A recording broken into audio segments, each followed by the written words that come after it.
Alright, so I figured, let's move this real quick, see if you guys can get the proper sound.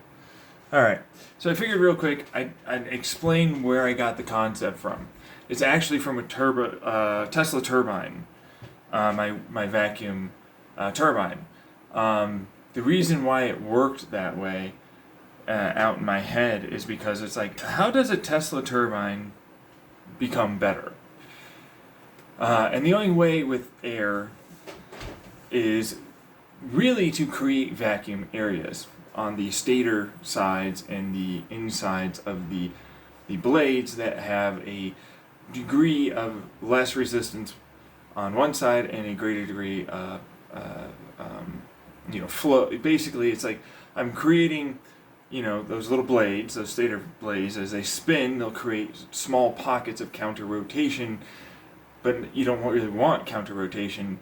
And so it's like, all right, if I do it the correct way, it'll actually just flow it and create small vacuum areas that are now the new channels. And if I put like, what is this, the fins on a whale, they have these little bumps, take that, and little bumps. What we found out was that was like a reduction in the drag coefficient about 15%. For aircraft, there's a couple people that have shown this to be the case, so I don't have to do any of that. But like they already did the work, and so I was like, all right, so if I do that, and then I put the correct grooves there, and they slot in fairly close, I create a pocket of extremely fast-moving air, but then that creates its own vacuum, which then creates a larger, and so like I can consistently keep setting that up to go through in the spiral until it exits the outside. And I was like, well, why am I doing it from outside in? Inside out improves the design because I'm using centripetal force to be able to gain that advantage. I'm not compressing the air, I just want it to flow really fast. I don't really care where it goes outside of that. In fact, I then just put like a basic spinning. Actually, Robert Murray Smith did a wonderful job on that one. He has this little, Hershey's Kiss basically design onto some fan blades in a circle. And I'm like, that's not bad. I can basically do that. Effectively. I mean, I'm just going to put the Tesla turbine in the center and then direct it with like a basic design that creates a vacuum around that sucks it in with like the Darwin capturing device, and it continuously tries to keep a flow going through this Tesla turbine. And now you know why the windmill, the vacuum windmill design was created, because it's like I'm going really, really far when I can just create the right blades, the right pitch, the right angle, the right spiral, the right shroud, and that will give me the design fine in all the ways I need it to be, with it's just a simple one that's in the center, which makes it far simpler once designed appropriately. But then it's like, right. So like the center was like, center out approach, and it's like that bleeds energy, and I'm like, well, like, to a point, kind of. I was like, wait a second. We already know about these things called jet engines. They fucking fling them out into these little compressor areas, and then there's like, right? And then it goes and spins a blade and it sucks it in faster. Well, I'm not able to do that. But like I can do a kind of a thing like that where these blades help these counter rotating, plates that are stacked with the other counter, but then it's like they actually manage to properly spin together to create really, really high flow rates for the Tesla turbine, thus helping a little bit of that energy get recaptured from the centripetal forces, because going out to in still means I need to go from a direction that then needs to then travel at a different direction, which of course is less efficient. Any angle that is significantly angled enough to the 90-degree angle means less efficiency. So flow rates became a whole thing, and I was like, look, I basically ended up with a cone. I'm not even gonna lie. His cone idea for that whole like flowing out is essentially what I ended up doing. Put a cone within a cone that has the right blades, and then all the right, and then made that occur because it's center out, and it's a slow transition that captures as much of that pressure, one area, lower pressure, another area, and gives me my efficiency. That's where it eventually became a windmill design that's just a series of counter-rotating blades that works rather efficiently and is a flywheel vacuum battery for what it's worth. After a certain point, it will slow down. If there's not enough wind, it will slow down. If there's not enough heat, if there's not enough, it will eventually stop. There's no way to get around that. It's not perpetual.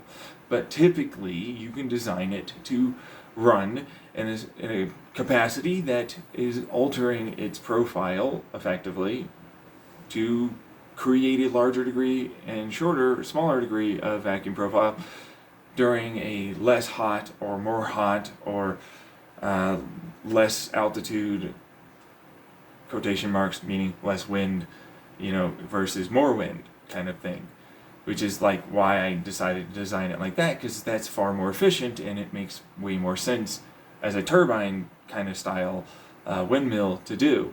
Not so much for the counter-rotating, intake in one area, expansion, blows, and then it's this then spins this side, and this then spins that side, and it creates a hot air. The hot air actually creates its own version of and so I get greater degrees of thrust for the prop design, which is almost effectively a very small design jet engine that can quite quickly be turned into something even greater if you simply close off the front and use it for an intake for your two gases mixed for a rocket engine. And so, even though it's spinning, it still has the capacity once you just... Now you have a rocket engine. So, it works out rather well. Far as I can tell, I do have to elongate and then, open up those nozzles. But, point is, it's it works out. The basic design principle is the same as anything else. Other people will most likely say it's too costly or too ineffective or too much weight, and I'm hydraulic fluid is not that much weight. In fact, about hydrogen, there's this thing it does. It's non-Newtonian once it's a liquid. Same thing with oxygen. If you were unaware, it's a little non-Newtonian. So tends to be like a hydraulic fluid, and you can use that to alter the state of the engine as it's in flight, thus gaining you the efficiency and the result of cooling that's necessary to produce the results you're looking for. Same thing with any hydrocarbon. If you do it appropriately, you do need this whole thing called pumps, but then the pumps are actually being spun by the very spinning blades in the first place. So I don't really see why it wouldn't be a thing to be done, personally, especially when it's hypervelocity flow rates that can be achieved thanks to the tube, and then the compressed area, and then the elongation, and then, result of bell-end nozzle sort of thing that is there, because it's aerospike tends to change its thing, but I'm aerospikes are cool, but then I have this thing that's getting hot. I don't really like it. Personally, when I can just put something there that's like an aerospike. It's not an aerospike, it's just a teardrop that allows for it to expand or contract based upon it being filled with electromagnetics. If you're unaware, they do exist. Even charge fields still are a thing, and then I can always basically push them in or out based upon a vacuum or not on the hydraulic fluid side. So that's a spin and a push, respectively, gaining a greater degree of advantage of motion for the size of the end, and then same thing for the thing that's in the center, which is like an aerospike, but it's not really an aerospike. Doesn't do the spiky thing. In fact, if anything, it's more of a, for me, if you didn't know, I push more fuel in there. It has none of the tube that goes to the, you know, thingy. So I go, hmm, you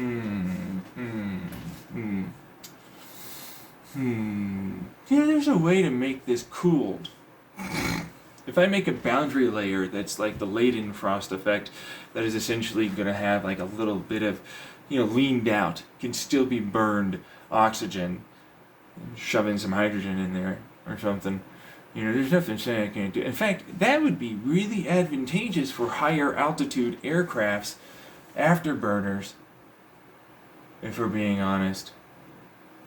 You know, effectively making it far greater in terms of thrust profiles and efficiency profiles in the upper atmospheres before you're going to turn it into your rocket engine, which tends to help out with the whole, I can still keep this fairly wide and just sort of, instead of spinning this, it's more of a, just going to thrust, and then that'll be used to more or less run the darn thing, because that's electricity. And I was like, wait, there's nothing saying I can't turn that into a plasma with the amount of electricity I've got here. You know, sure, it's drag, but then I've got enough drag there. Electricity means plasma for me.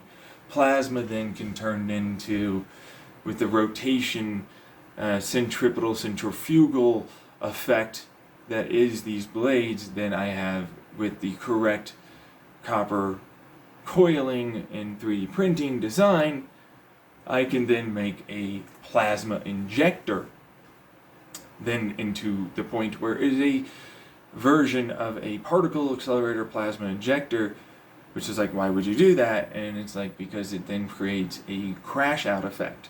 If I can create a plasma of hydrogen and oxygen that's hotter than it normally would have been, quite compressed, quite high flow rate, then I can add in a little bit of that air at the very last second to create what is essentially a crash out in greater degree of, as it wants to no longer be plasma, and then it's a more reactive gas because it's got stripped away electrons as oxygen and hydrogen, making it want to interact with the oxygen that's there, or hydrogen or nitrogen or so on that is there. It's easy enough to dump some more fuel, but it's better efficiency because I've gained the electricity. You know what I mean? And then I have a compressor that's right here. And you know, that compressor in the center, if I get the right filter, I can filter out nitrogen, I can add more oxygen, and you get your Bob's your uncle kind of thing, where I get increased degrees of oxygen generation for the given design at higher altitudes, which most of it's mostly oxygen, to be fair. Most of it's not nitrogen. But you kind of get my picture when it comes down to like, there's a way to do this, especially with that fan shroud being a version of its own heatsink if I do it correctly. You add in plasma, there's a way to basically turn the electricity into increased degrees of thrust. You know, not so much from the fan blades, but in terms of heat. Heat is thrust, thrust is heat. Just, you need to do it right. And so it's like, alright, so if I add it at that last second and I throw in some hydrogen, and then I allow for an increased degree of bell end gain, then I manage to create what is essentially another bell end, which then gives me a degree, a measurable degree of thrust, and then I can shrink it back down and create just the standard rocket engine thrust, which is another reason why it's like, wow, that would basically allow for that to continue climbing for a long time at very high speeds and great degrees of efficiency. So I figured that would be a really good thing when it comes down to the people that need that kind of thing for a version of airplane to space designs, you know, faster hypervelocity instead of, you know, these really fast, hardcore, heavy, you know, design, material design, all this research. And I'm like, you guys are doing this wrong. I mean, can you hold on for a second, okay? You need to do this correctly. It's just efficiency for the given use that you have already for what you need to have happen. You already have materials that work just fine. You just need to gain efficiencies for the given design that you have, instead of just a rocket where it's going to compress it. And yeah, it's simplistic, I get it. I get the same design. I have a degree of measurable thrust just produced from that intake area, and then separation because that's its own compressor. Then I have a degree of ram air because the intake, while wider, is going to go to a smaller area. And then I have the ability to turn it into plasma and then collapse it in a particular area. And those are those really fast wingtip vortices that are going to produce a measurable degree of change of direction based upon their own fluid flow. And so, as a result, then they gain, which if you don't know about fluid flow, you ever see this GIF where it's like they have a ring that hits each other and then they go outwards and there's a bunch of rings? Similar principle design.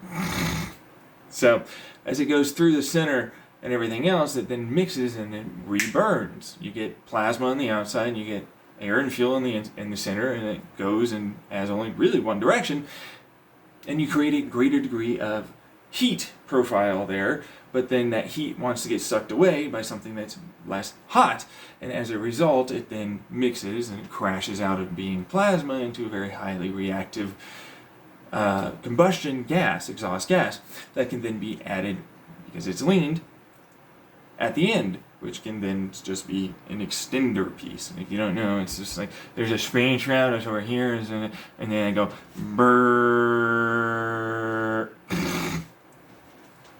If you're not aware, tubes can be around other tubes or inside of another tube. So it's pretty simple, easy enough to do. Being schmarmy about it, because it's like, how come you're going to tell me that it wouldn't work when you can't even imagine how to do it in the first place? Solutions are what it's about. But it's like, generally speaking, that place has a lot of ego. Those people have a lot of ego, and I've spent a great deal of time, and I'm right and you're wrong and you suck and I'm great. That kind of thing. And I'm like, whatever. So this is a thing that we could do, though, and it's definitely increasing the size, and so as a result, it's more efficient. If you don't know, fan blade angles, the bigger they are, the more efficiency, and because of higher altitude, and so as a result of being able to thrust it, and then just you get it, more efficient. All right, bye.